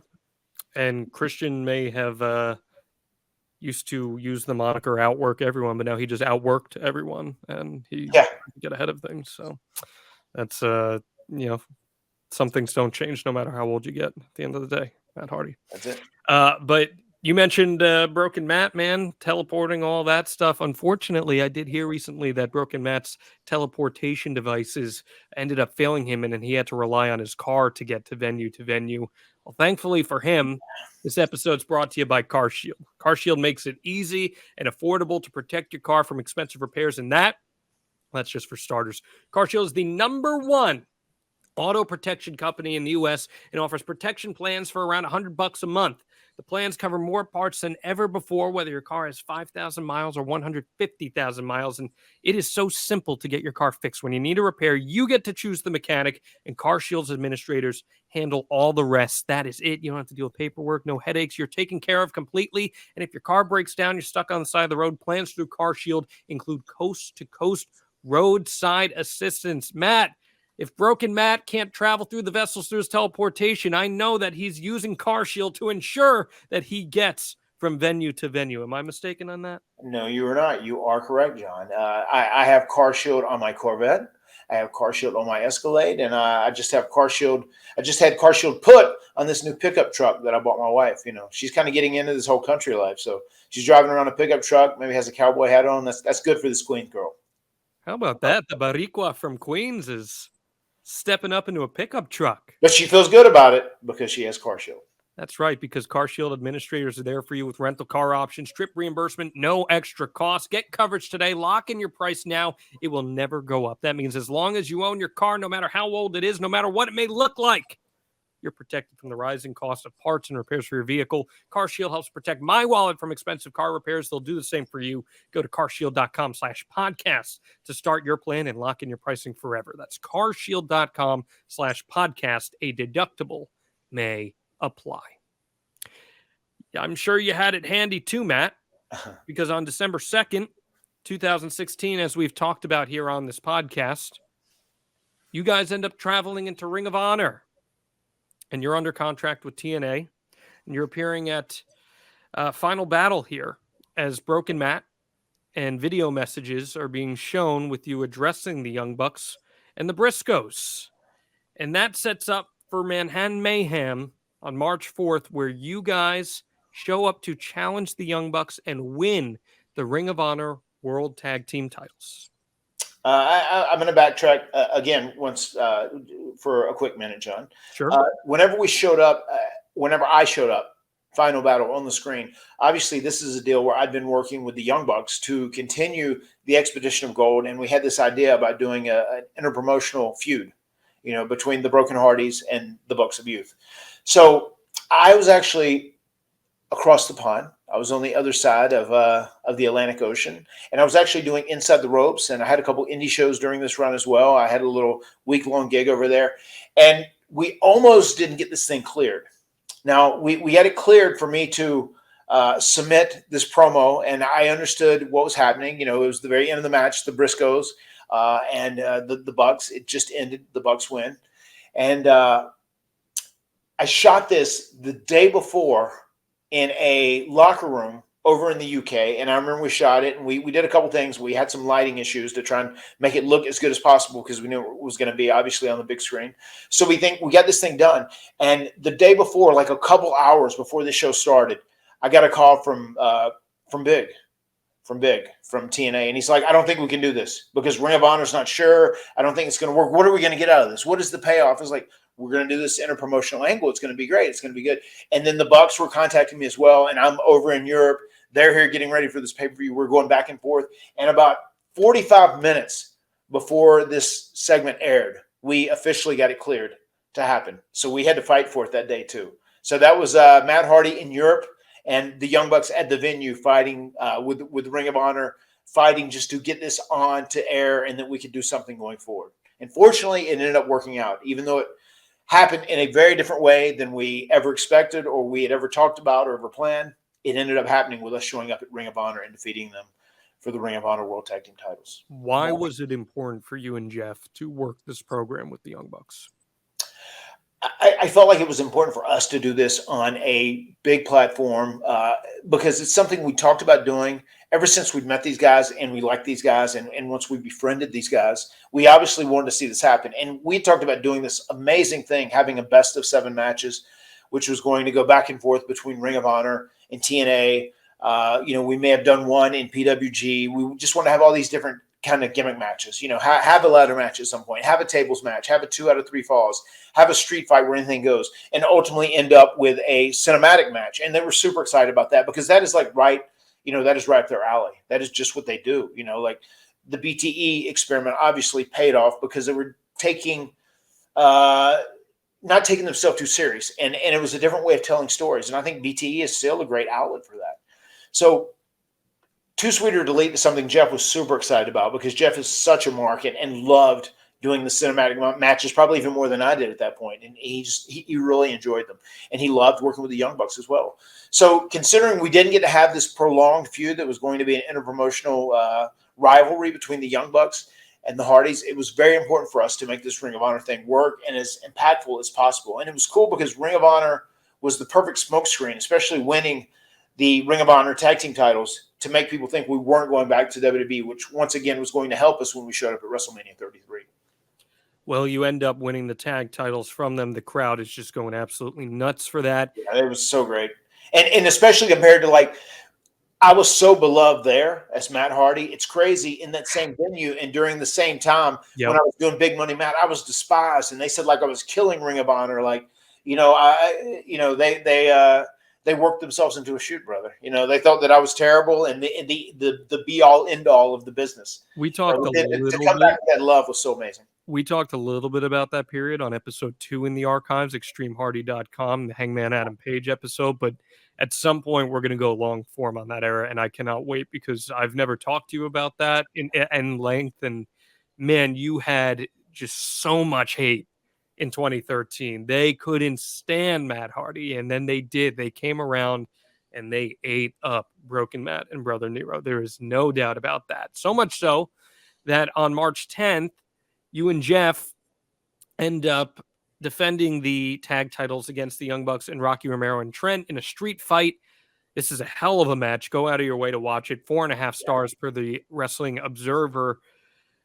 What do you remember about the synergy that you guys were finding with the Young Bucks and to a larger extent, Trent and Rocky here? I remember being very happy with the match. And that was a very controversial day because that was the day that, TNA sent the cease and desist to us. So there was a lot of unpredictability and a lot of chaos going on during that day. And I remember when it was all said and done, I was super happy with how great the match turned out. Yeah. And we talked about this last match here in depth on our Becoming Broken series, also available in our archives at extremehardy.com. But at Supercard of Honor, the Hardys and the Young Bucks have one of the matches of the year and frankly, one of the most memorable matches of your career. That is the Ladder War, where the Young Bucks regain the titles from you guys in 25 minutes and 17 seconds. This also gets 4.5 stars. This was the day of the famous story where you guys were headed to WWE and the ladder of command ended up calling you every other hour to ensure that everything was going okay. But you guys pull off one of the most incredible matches of both of your respective careers. What do you remember about that night? How special was it? And how much did it mean to them that they were going to get a chance to win the titles from you in your last match here on these smaller promotions? Yeah, that match was important. And we were happy to be able to get that small program, which ended up being very impactful, over the course of a month against the Young Bucks. I mean, that was something that was very important for us to do. So the day of that match, it was a very stressful day. And I think looking back at it now, I look back at it with a lot more love and admiration than I did in that day because it was so chaotic. And I was so thinking about the end game and the end goal of just getting to WrestleMania and participating in that ladder match and winning the tag titles and being healthy and safe. It was such a stressful, chaotic weekend. It was one of those weekends where I was literally taking it one day at a time. Just, okay, let's get through this Penta Phoenix match. Tomorrow we'll get through the Young Bucks ladder match. And then we'll get through the WrestleMania 33 ladder match. So it was a very stressful but tough weekend. Looking back, it's like one of the most iconic weekends in any tag team wrestling team's history. So it was very, very cool. and just to go out and have that platform and to have that kind of match and get the love and reaction that we got for that match, and that match just looked back at with so much reverence by wrestling fans, is really, really special and really flattering. Were the ropes bouncy enough for Nick Jackson? I think so. They did work out. It's still so impressive. He did the the teeter-totter onto another ladder, onto the top rope, into a springboard swanton. I mean, what a freaky athlete he is. He really is. Nick is a very, very special athlete, especially when it comes to balance issues. Straightforward, I think Nick Jackson's one of the best wrestlers in the world. Yeah. I really genuinely believe that, and I think that's been evidenced by some of the singles matches that he's had on AEWTV, and that's not taking away from Matt. I think Matt Jackson is the secret sauce of the Young Bucks. Yeah, I mean, I agree. I mean, that is a pretty consistent thought with me as well. And both those guys are extremely talented. They can both do anything, and I'm big fans of them, not just as pro wrestlers, but probably more as people, because they're just like great human beings, and like we share so many of the same interests, especially like being dads, and our kids are paramount to us. They're the most important things in our lives, so just being able to have this talk with them, and just I feel for them. They've always said, the whole reason we like you so much is like you're one of the only normal ones to ever come out of the WWE. Like so many people go there and it gets their head all fucked up, and they think they overthink things, or they're worried they're trying to get married or whatever. And you're just very normal. Like, okay, sure. Let's make the most out of it. I mean, that's kind of been my motto. I very much am a survivalist in pro wrestling. So I understand you're not always going to be in a peak scenario, but whatever you're given to work with, you make the most out of it. And the Bucks understand that as well. How close to going to WWE or NXT were the Young Bucks?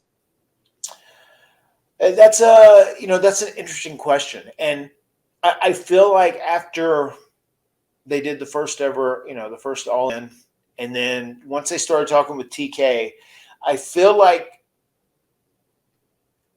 they weren't going to go, because they were just afraid. They knew if they ended up taking the AEW route and they ended up, betting on Tony Khan, they were going to have a much more say and much more control of what their destiny would be. If you go to WWE, originally the dealing would have been they would have done NXT, whatever, but then that got changed where they offered them more. They can come to the main roster, and then they offered them more money and more money and more money. But still, with that same thing being said, like once you go to WWE, like you are in the system, and you never get that full control of everything your character and everything your story is going to turn into. So I feel like they made the right decision. If the all in doesn't happen, if Tony Khan doesn't decide to start talking to these guys, then they end up at WWE. But I am very happy they end up going the AEW route and starting All Elite Wrestling, because it's something the industry had needed for so long, and it makes WWE better. It makes the pro wrestling industry better, and it's much better for all the talent, and it makes the business much more of a healthier environment. You're pretty confident they would have ended up in WWE had AEW not happened? Yeah. I would imagine. I mean, that at the end of the day, you want to make as much money as you can, because this is a business, and people forget that. You might go to another company and like be in control of your destiny and like get this great push or have the perfect character you want. But if you're making a fifth of the money you would make somewhere else, it's not necessarily a big win, because at the end of the day, you have to remember pro wrestling is business, and it's about making money when it's all said and done. I remember around the time there were reports that not only were they getting this huge money offer, and that they had creative plans actually presented for them to debut in the Royal Rumble around that time, but that they were also going to be given a 6-month out should they not be happy with any of their creative or how things were going. Do you remember if there was any truth to any of that?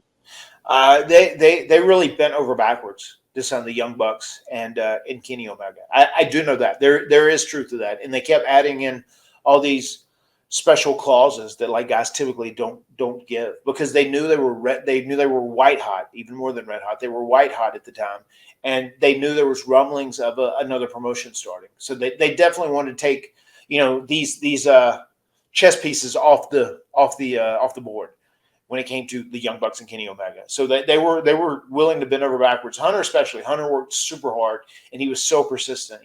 Matt Jackson just said, Hunter is very persistent. If there's somebody he wants to like get under contract and lock down, he is he is a persistent animal. And then you guys have this little program with them in AEW that we just saw unfold a couple months ago. We talked about it a lot on this podcast, but to have that Double or Nothing match against them, which was pretty well received by everyone, the angle with Gangrel that, I ate up entirely. It must have been a fun little bow tie to all of this. And maybe it is the end for you guys as two teams quarreling. Maybe there's still more to be seen from both of you. Maybe we'll see Too Sweet or Delete at some point. But is there anything that you'd like to add on that story that has been told so far between your two teams? I think it is a really interesting story overall. And, if it is the end of it, then we enjoyed it while it lasted. If there is more, that would be amazing. But it really is the story of generational top tag teams facing off. And I love the fact that there are so many similarities between us, especially in the way we all think and how creative we are, the way we use our imaginations.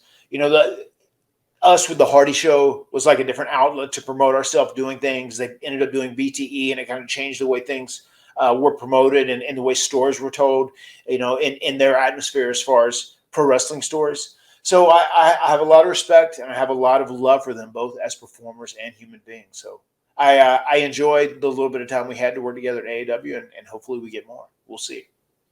Something else you got a lot of love for, that's AG1s, Matt Hardy. This is the most love for AG1s. I know you're how I start every single morning, John. You're using it every single morning, and why wouldn't you? With one delicious scoop of AG1, you're absorbing 75 high-quality vitamins, minerals, whole food source superfoods, probiotics, and adaptogens to help you start your day right. The special blend of ingredients supports your gut health, your nervous system, your immune system, your energy, recovery, focus, and aging. All of those things. It's lifestyle friendly, whether you eat keto, paleo, vegan, dairy-free, or gluten-free. It contains less than 1 gram of sugar, no GMOs, no nasty chemicals or artificial anything, while still tasting good. And it's going to support some sleep quality and recovery too. Matt Hardy, you can delete your gut with product like AG1. Delete! Thank you, AG1, for helping me delete. I'm deleting weight, by the way. I'm losing weight. Good for you. Been on a very strict diet recently. Good for you. And AG1s are a big part of that, Matt Hardy. They're a huge part of that. Because tons of people take some kind of multivitamin. It's important to choose one with high-quality ingredients that your body will actually absorb. It's a small micro habit with big benefits. It's one thing you can do every single day to take good care of yourself. And your subscription comes with a year's supply of vitamin D, which is so important to add in all these dog days of summers when the sunlight might be a whole lot. You try to stay inside because it gets a little too hot. So you got to get that in somehow. And right now it is time to reclaim your health and arm your immune system with convenient daily nutrition. Just one scoop in a cup of water every day. That is it. No need for a million different pills and supplements to look out for your health. And to make it easy, Athletic Greens is going to give you a free 1-year supply of immune-supporting vitamin D and 5 free travel packs with your first purchase. How many free travel packs, Matt Hardy? 5.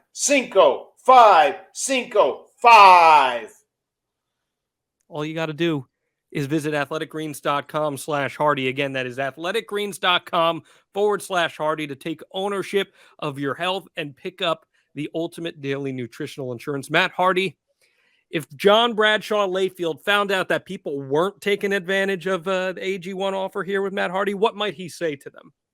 Go to hell. Take your AG1s. They make it so easy. And once you start, I promise you won't stop. It's good stuff. It's just one piece of your array of beverages that you bring to the table every single day, Matt Hardy. And we thank them for sponsoring this podcast. All right, Matt Hardy, we got one more thing to do here, and that's to answer some questions. I'm going to leave it up to you. I don't know how your schedule's looking, but we got a match that we could watch along while we answer the questions. Let's do it. Let's do it. Okay, cool. So for those of you who are watching on YouTube, Matt Hardy Brand, you'll get to watch this match that the Young Bucks and the Hardys had, and you probably said, I've seen all the Young Bucks and Hardy matches. There's a good chance you probably haven't seen this one. This is the second match between the two teams at Northeast Wrestling in front of a packed crowd in a high school gym. And we'll answer your questions while we watch this. It's a hidden gem from a high school gym. I like that. Are you ready, Matt Hardy? I am ready. Let's pull this puppy up and begin. Let's watch the Hardys versus the Spot Monkeys. Let's take a listen to those Hardy Boys. What a house, brother. HWA, the Hardys with Attitude shirt. I was gonna say that HWA shirt is that is screaming your name right there. Yeah. All right. So we got the Young Bucks and the Hardys here. I'm gonna ask you some questions while we watch this. Sounds great. I love this. This is so cool. And this is before Broken Matt and Brother Nero. Yes. This would be 2014. I can find the exact date, as a matter of fact. It would have been October 18th at Crosby High School in Waterbury, Connecticut. Right on. At NEW Autumn Ambush. Was Mike Lombardi real easy to work with in getting these matches put together? He does great shows, and the houses are always huge there in Connecticut. Yeah. Mike Lombardi is great to work with. It really is like when you're on his show and you come in, literally you take the talent you're working with and you kind of do whatever you want, especially if you're in a scenario where it's like you have Matt and Jeff, the Hardys, and we're on last, obviously we get to go out and do what we want. And it's really fun because these shows are so enjoyable because the crowd is just there to have fun. It's not a crowd that is like very smart. They aren't super internet driven. They're there to have fun. And those are the most fun matches to work. Yeah. Let's get to some questions here. Philip says, I assume there are good ribbing stories between the Hardys and the Young Bucks. Care to share any, and who ribbed who first? No, we're not big ribbers. I don't think the Bucks are big ribbers as well. But one thing I can say is that when I was getting all those calls throughout the day, at one point I said, guys, that was Vince that just called me. He's called the match off. Like, what? Oh my God. No, I'm just kidding. That's probably my favorite Young Bucks rib. All right, that's a good rib. There is one point where I did do that. You probably gave him a little bit of a heart attack, but I'm sure, yeah. Especially once we'd, already been trying to put together this match for an hour or whatever it was. That's I think that's referee Kevin Quinn there, who I've worked with in the New England ranks. I would guess he's usually our ref there. Yeah, that is him. He is usually our ref whenever we're at Northeast Wrestling. He's a great referee. And once again, one thing I love about the Bucks is just like how great they get the character stuff. They really do. Like, and they're solid wrestlers. They can wrestle if they need to wrestle, which I feel pretty good about that. Like, fundamentally, if I need to wrestle, I can wrestle. A lot of times I just kind of stick to my to the main stuff I need to do, especially from a character and personality aspect. But like the Bucks they are solid wrestlers, like through and through, even if you need them to just do like chain wrestling or scientific wrestling or whatever. But they also get all of the character stuff, just like the way they would do those little arrogant suckets and, they're too sweets right here. I mean, now we've got two of these, so this is obviously building to something. A little back and forth. This is a great spot here. It's like a little cartoon spot. Yeah. I like that. How much are they pitching in a match like this? I mean, they always have great ideas because, I mean, they've had different opponents that they've worked with, which are similar to us, like, from like a size perspective or even like, a moveset perspective. And they can insert some of those good spots that work with other teams that they may have done at PWG or New Japan or wherever, Ring of Honor, wherever it may have been. And they can kind of insert that into some of our matches. It's like this great synergy when you work with another great team. You take your stuff that you've done with other people, you take the stuff they've done with other people, and you kind of combine it and make it into something new and fresh. Yeah, this is 8 years ago here, but even look how much more work they've put into their physique since then, too.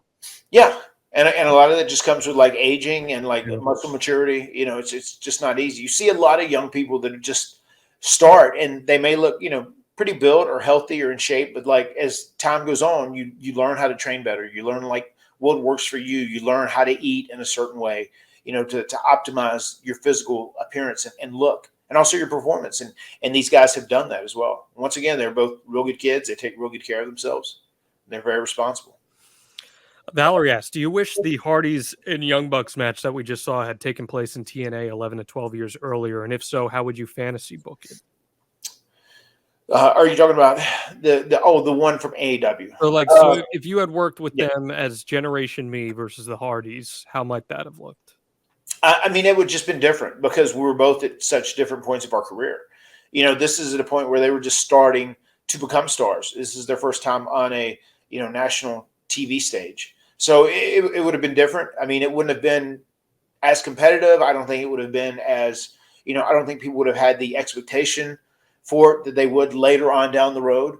And I don't think there would have been the anticipation for it as much. I think now that the Young Bucks went off and they became bigger stars on their own in all these different territories around the globe, I think that puts a lot more equity into a Young Bucks and Hardy's match. Again, the heat on Matt Hardy here. A little heat. I would imagine we're going to probably get 2 sets of heat in this, maybe. Always got to be Matt Hardy, man. I don't know. I don't remember this match. I haven't watched this match in. I can't remember the last time I watched this match. If I have ever watched this match back, I do feel like I remember in this match there's a spot where Jeff does the under the ring transformation. Austin asks, how fun is it to perform with and against the Young Bucks, especially like the Stadium Stampede match where you have multi-level talent?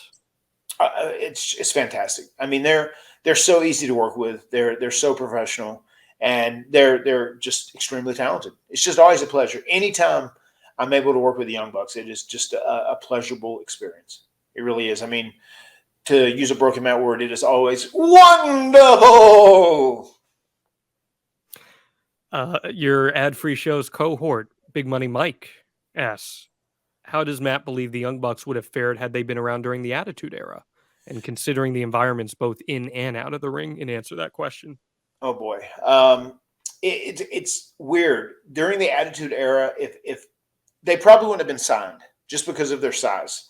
It would have been very hard for them to get a gig then. I mean, it was hard for us, and we're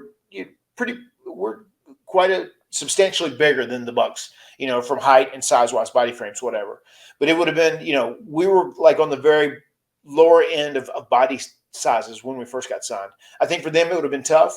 And then on top of that, just the atmosphere that was in the locker room, it would have been hard for them to survive because it's like totally the opposite lifestyle, and I don't know how they would have done. I don't know how they would have fared. It would have probably been a tough career choice for them at that time. It would be very hard for them. I feel like they became stars, and the locker rooms had changed enough that they fit in very well nowadays. Yeah, being Christian AF in wrestling court might not have fared too well for them. Yeah, it would have been hard. They would have definitely ended up getting a few wrestling courts, no doubt. Mm. They would have constantly been searching for their bags. People would have constantly been, on their ass to drink and do stuff, get altered. So I'm glad they were never tampered with, and they're still Christian AF all these years later. So we saw Jeff get taken out with a steel cage, or with not steel cage, pardon me, with a chair, and now I believe that's Nick who's playing to Jeff's corner, where he should have been, but he's nowhere to be found. And this is what they're so good at, man. They're great antagonizers as heels. They really know how to antagonize both the opponent and the crowd. Mm-hmm. Then even too, they know how, like, if you notice, once they actually get heat, where there's a point where they're booing, they are very specific about how fancy their stuff is or what they do. They know how to insert that at the right time to either get a boo by having something turned around or either to get a cheer, typically when they're a good guy. But they know how to be heels and get people to boo them and dislike them in those moments. Mike Housen asks, in terms of greatest tag teams of all time, where do you personally place the Young Bucks?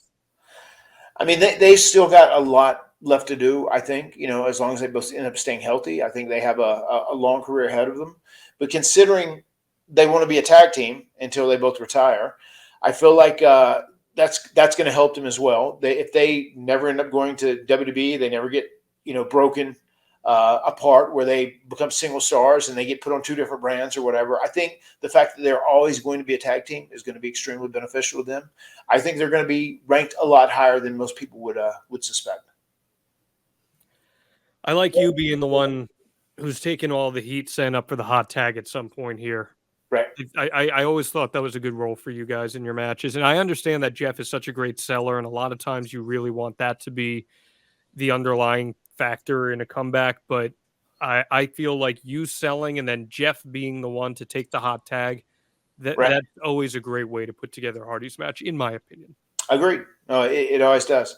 I mean, once again, too, Jeff is just so insanely popular as it is anyway. It's always great when we can get a hot tag to him, especially if we have the crowd buying into the heat that the heels are getting on me. We saw a shot of Jeff under the ring, by the way. Yeah, we saw his pants and his boots sticking out. Little Wicked Witch of the West stuff going on there. Very much so. The ring is just falling on him. Matt Jackson, out of context, that's the name of the account, asked, what was it like when you met Matt Jackson, who was also the older sibling and a wrestler and part of a tag team with his younger brother? I mean, I feel like since the first time I met the Bucks, we've kind of been kindred spirits, and probably me with Matt more than Nick, because I do feel like Matt Jackson is more like the Matt Hardy of the team, and I feel like Nick Jackson is more like the Jeff Hardy of the team. You know, but both of these guys too, like I'm kind of the brains. I'm the architect behind the Hardy Boys, as I've said many times. Both of these guys are very good architects for the Bucks. They both are great at putting together matches, and they both really know who they are, which is a huge compliment to both of them. All right, here we go. Looking for your partner. Nobody's there. Look at Nick. Oh, Nick's great here. Indeed. Man, they're so good. Those little tongue-in-cheek things that the Young Bucks do, man. Right. I mean, they do. They're it's so funny. Like so many people once again work themselves into a shoot when they bitch about the Young Bucks, especially when they are such great heels. I mean, they're good. They know what they're doing. They're super talented. All right, here we go. Pulling Jeff out, and what do you Look know? at that. It's Willow. Oh my goodness. The referee's been taken out, so we don't need to worry about the chair being seen. Yeah. I guess it's one of these scenarios as well where there would be some people, if this was on a huge platform, well, this is the same guy that had a wardrobe change right underneath the ring. He went from Jeff Hardy into Will-O-the-Wisp. Just want to bitch about anything. Guys, this is entertainment. Cover for Matt Hardy after the twist of fate. That's a good false. Ooh. I can feel it. I can feel it. Great false. You know, at the end of the day, the entertainment aspect of pro wrestling is so important, I feel like. And I get how I like how fans can like it. It's based around like a sports-centric feel, you know, where it has logic and make rules, but still you have to be entertaining. That's what makes pro wrestling so special. They're great false finish wrestlers. They always have great false finishes in their matches. I didn't even ask about this, but what do you think about the super kick stuff? Because a lot of people say, oh, they killed the super kick. I personally feel the super kick was devalued long before that. And that's just my personal opinion. But what do you make of that? Yeah, I don't think they killed the super kick at all. I think if anything, they have very effectively kind of built their whole arsenal around the super kicks and made the super kick parties intriguing. And it's something that they can do, and they can use it to like win a match, especially if they do a certain number, or they can do it to like punish their opponent. And there's just so many great things. There's so many great utilizations of super kicks that these guys use. You know, even like when Matt did the thing where he put the shoe on that had the spikes on it and would super kick someone, or they put the tacks in their opponent's mouth and they would super kick it. I mean, there's so many things they have really branded the super kick around. I think it's great that just the super kick fits with them. And it's not necessarily like a finish, but it is something that is going to always be a staple of Young Buck stuff. This thing right here where I'm fighting back and Matt Jackson showing this aggression is great too. That's an example of, you know, the crowd's looking like, holy shit, like this guy's got hot. He just got pissed off. Like he was really beating the shit out of him. That aggression is something that is so important in an acrobatic team like the Young Bucks. And of course, here he goes mimicking me. This is people's favorite thing to mimic. The ho. Yeah, RJ City had a good time with that. Oh, my God. He loved it. RJ City loved marking out with me and doing the hoe together. He harmonized with you. He did, yeah. I made him earn it, too. I showed him I still got some lungs on me. All right, let's go up for the hot tag. Oh, my God. There we go. Here comes the charismatic. Here he is. The charismatic Enigma's back. Willow's gone. Jeff Hardy. Continuous motion. And that's exactly why I was saying I love Jeff being the one taking the hot tag, because fluid, fast, it's good. And you do a really good job at eliciting the emotion for the comeback, too. Here we go. Boom. The Bucks are very underrated for their selling abilities, too. Their selling is so great. There was one other thing, too, that I want to hit on with the super kick that is a general theme of their matches, too. Right. Emotional beats. The Bucks hit emotional beats in their matches so well. The super kick is often used as one of the catalysts for that. Yes. But in the BTE trigger too, emotional beats are such a critical part of a match, whether it's funny emotion, whether it's sincere emotion. I think there's very few people who are better than them at that. No, agreed. They really are. They're really in tune with the way they do things in their arsenal, as opposed to the emotional beats of a crowd and the crowd reaction. Even in the Hangman Kenny match, when they made sure that you got the camera shot of their eyes as they gave Hangman the nod, Yeah. go ahead and hit the buckshot lariat, or even comedic ones where they had been doing the whole kissing spot with Adam Cole for so long, and then it was John Silver the next time where he was the one with Cole, and because they set that up so that when the Young Bucks are taken out, it's Alex Reynolds and John Silver instead doing it with Adam Cole, and it's right. perfect. So that's just laying the groundwork, man, with those beats. Almost did a little bit of a double comeback in here, and me taking this opportunity to come in. Oh, you can tell it's a match we love, especially on an indie show. If I'm going up to do a moonsault, Yeah, look at you. I'm into this match. Yeah. Look at that stick flying through the air there. I love it. Oh, boy. Meltzer driver. Meltzer driver. And it's so crazy that move is like over huge, and the name's over huge. And, most diehard wrestling fans know what it is. Such an amazing name for a move, the Meltzer driver. That pin breakup, I think, is in every single Young Bucks match. Yeah. Someone gets driven into somebody else. Yeah, we had never done that before in the past. That was definitely a Young Bucks suggestion. And it's a great near fall. It is a great near fall, but yeah, I mean, it's once again, it's a new way of breaking things up, doing it a little bit different, which is something that's important. You always have to change. You always have to create. You always have to update whatever you're doing in your matches. Here we go. Here they go, cosplaying the Hardys again. So Swanton. Perfect Swanton. Nick's a good Swantoner. But you are stronger than death. You got it. Just like with those super kicks, man. They gave me the super kick party. And give me the super kicks. I want the super kicks. Let me kick. All right. Oh. Now they're going for the big one, huh? Is this more bang for your buck? That's what it looks like we're setting up for. Here we go. Matt Hardy evades. Jeff Bush. Oh, boom. Twist of fate. Let's go up for the sound here. Jackson, Yeah. Twist of fate. Watch out for Hardy. Damn. The Swanton connects. The Hardys Oh, win. 2 count. We had an enforcer ref do a count too. If someone relies on you financially, your spouse, your child, anyone, life insurance gives you the peace of mind that they'll have a financial cushion if something ever happens to you. By making it easy to compare your options from top companies, Goliath Life helps make sure you're not paying a penny more than you have to for the life insurance coverage you need to protect those you love. At GoliathLife.com, you can compare personalized quotes from top companies to find your lowest price. The process is fast and easy with no hidden fees, upsells, or hassles. Goliath Life is your one-stop shop to find the life insurance you need at the right price. Head to GoliathLife.com to get your free life insurance quotes and see how much you can save. That's GoliathLife.com.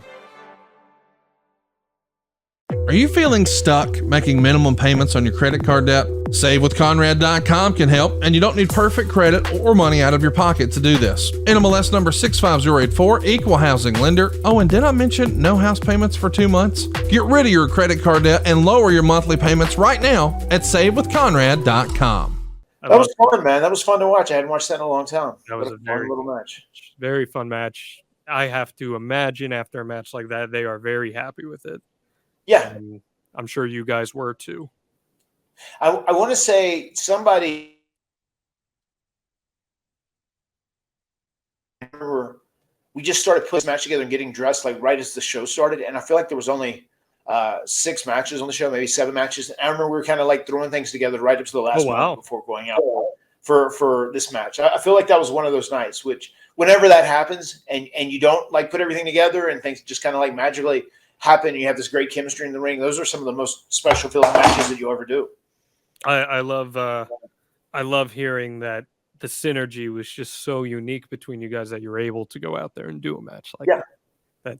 And there were creative moments in that too. So really good stuff there, man. Anything else you'd like to add about the Young Bucks, the Bucks of Youth here, as we talk about their career?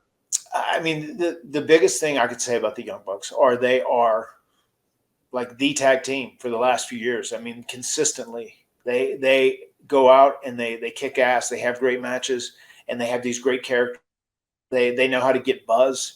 And if you're a Young Bucks hater, I mean, I guess that's fine. And you're allowed your opinion, but the Young Bucks are one of the greatest tag teams in pro wrestling history. And my advice to each and every one of you who maybe are down on the Young Bucks and don't like their style or their character or their actions or just them in general, I feel like you should enjoy them while they're here and while they're presently working, because they're doing great work. And when they're gone, you're going to miss the Young Bucks. I can promise you that.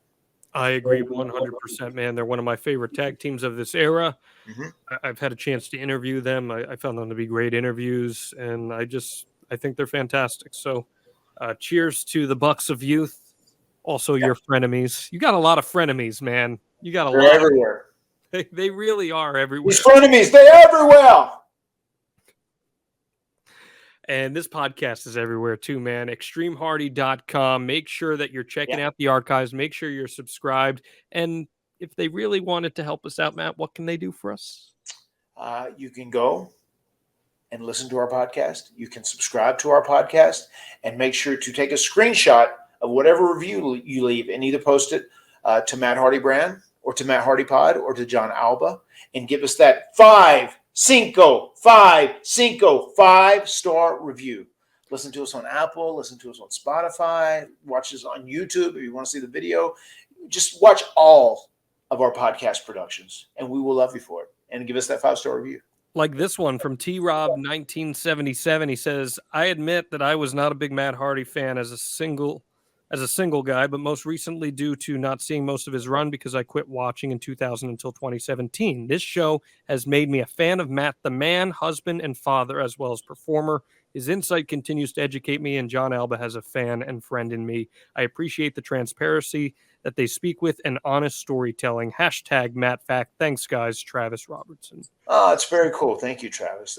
Thanks for those kind words. It's very nice. Very kind of you, Travis. Thank you for that. And again, we'll read some reviews here on the show. So go ahead and leave yours for us. We'd love to hear what you guys have to say. And check out boxofgimmicks.com and you can let it play out with Matt Hardy. Pick up those T-shirts. Let it play out. Yes, sir. Extreme Life logo. Matt Fact. Matt Fiction. Yes. And hold on, man. Wait a minute here. That gives me an idea. Matt Hardy, how about this? There's been a lot of Matt Facts out there in the deities, the entities, the extraterrestrial beings. There are a lot out there. Yeah. So how about next week we do something a little different? Okay. How about we play a little Matt Fact, Matt Fiction? We'll take a look at all your famous Matt Facts from over the years. We'll see how many of them still hold true today. All right. We'll see how many you just straight up made up. And we'll see if any have changed over the years as well. And better yet, we'll even let people get in on the fun as they can send us their own Matt Facts. Okay. All right. Well, John, color me intrigued. Okay. I am down. Let's do it.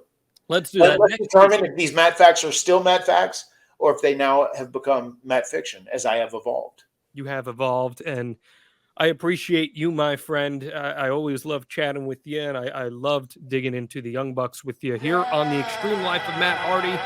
And we will be back with you next week, my friends. The words have been spoken. We'll see you next time. Adios, guys. Deletion! My skin's dying because you're on your